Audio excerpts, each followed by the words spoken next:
Hello साथीभाइ, म चाहिँ यहाँनिर ड्युटीबाट घर फर्किँदै थिएँ। मैले बाइक स्टार्ट गरेँ अनि मसँग चाहिँ यहाँ एउटा टमी आएको छ।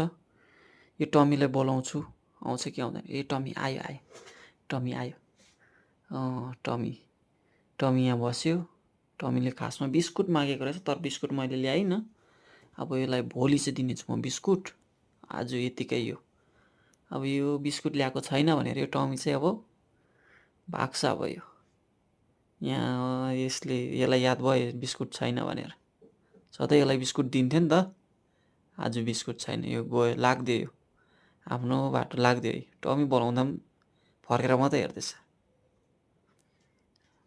बाइक स्टार्ट गरेँ अनि अब म चाहिँ यहाँ हिँड्नु आँटेको।